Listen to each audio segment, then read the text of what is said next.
Now, I'm gonna be completely honest. This game flew entirely under my radar. Generally, these type of games don't really appeal to me, but having recently played Dead Cells and Hades and falling in love with those games, I kind of figured, hey, why not give it a shot?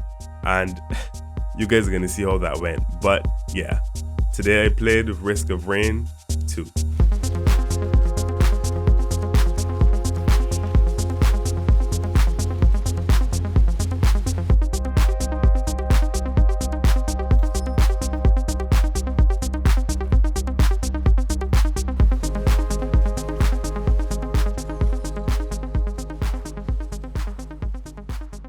So first off, let's address the elephant in the room, the graphics. Now, if you're coming into this game expecting Last of Us or Ghost of Tsushima or God forbid Cyberpunk levels of visual quality, then you might be looking in the wrong place. The game takes an almost minimalistic approach to graphics and visuals. The character design, the enemy designs, the animations, all of these things are incredibly simple. Even down to the story, everything is incredibly low-key. You know what it reminds me of? It kind of reminds me of, you guys remember the old Metroid games? Where the story would literally be, Samus's ship has crashed on an alien planet, there's some Metroids here, don't die. And the game drops you into the world. Like, take my first run for example. I got out of the escape pod, and there were enemies already shooting at me. And to the game's credit, the controls are incredibly intuitive. Like, if you've played any game in the past 10 years, then picking up this game just feels like you've been playing it all along. The UI is pretty simple. You have your health in the bottom left corner, you have the abilities in the bottom right, and there's some other stuff like money and difficulty level and current objectives that sit on the top. All of the buttons are fairly intuitive, and it just feels like any third-person shooter you've ever played. Now, even explaining this to you guys, I'm sure it sounds boring as hell, but this game has an addictive quality to it, and I think it's a testament to 1, the variety of characters, 2, the abilities for each of those characters. Admittedly, some characters are a lot more fun to play than others, and 3, the equipment, the buffs, all of those little artifacts that you pick up along the way that can really alter each individual run. So a single run, like I literally played like what, maybe 10 runs, and all of them felt different. And I know I haven't even scratched the surface of all of the buffs that I can get, all of the equipment that I can get, all of the artifacts that I can find. So the replayability is pretty insane. Now, let me give you guys an actual run through of how the game plays. So it's a roguelike. Every time you die, you restart from the very first world and you play your way through all over again. So as you go through a level, basically you're killing enemies. Every enemy you kill nets you some money, which you can use to open chests, repair bots, and just generally get more items.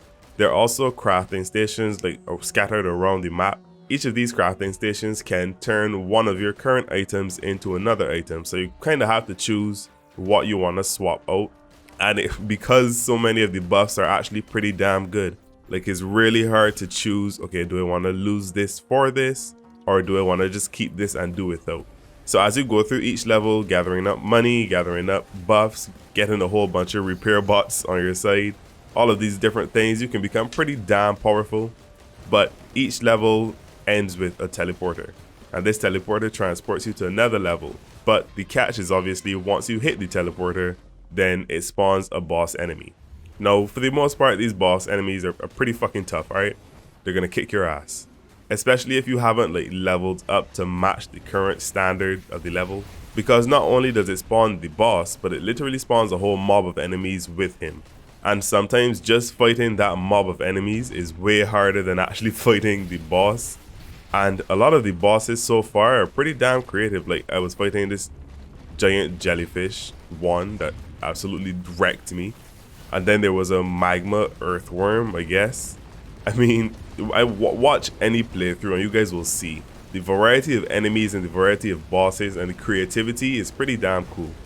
And the goal is literally to go through each of these levels, beat the bosses, continue to get stronger and stronger, and you can get pretty damn strong. Like, I don't feel like the game actually caps how strong you can get. So as an example, the bots that I was talking about earlier. You can spend money to repair bots. And these bots can do stuff from healing to shooting missiles to being general turrets.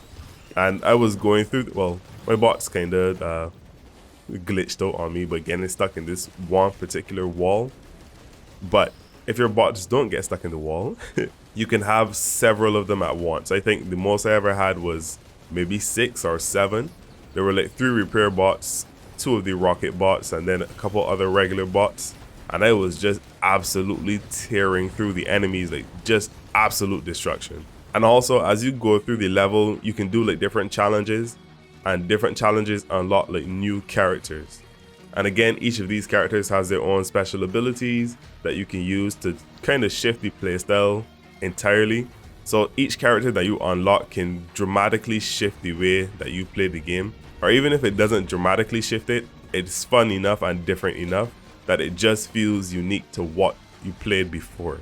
And there's a reason to keep grinding and unlocking the characters, just to see the special abilities that everyone has, and just to kind of experiment with what feels more fun for you. And then maybe you can do like a complete run of the game using only that character. And then there are additional like optional things. So like later on in one of the levels, I discovered a chest, and this chest had a timer on it. Now, being familiar with Dead Cells, I know there's certain things that the game challenges you to get through the levels up to this point before that time. And the only way that chest will ever open for you is if you get through all of the previous levels up to this point before the time that is marked on the chest. So not only do you get like a ton of replayability from the sheer variation of artifacts and equipment and characters and abilities, but the game also challenges you to do basically speed runs. Man, I honestly just can't say enough about the game. And I know there's some stuff that I probably have missed. Like, I'm still, what, 2 hours into the game? So for the most part, these are like my first impressions. I mean, no, these aren't entirely my first impressions. So take everything that is here with a grain of salt, but the game is fucking fun, alright? If you guys haven't played it already, feel free to check it out. I shall return to playing and see how far I can get. But yeah, Risk of Rain 2. That's pretty much it. Later.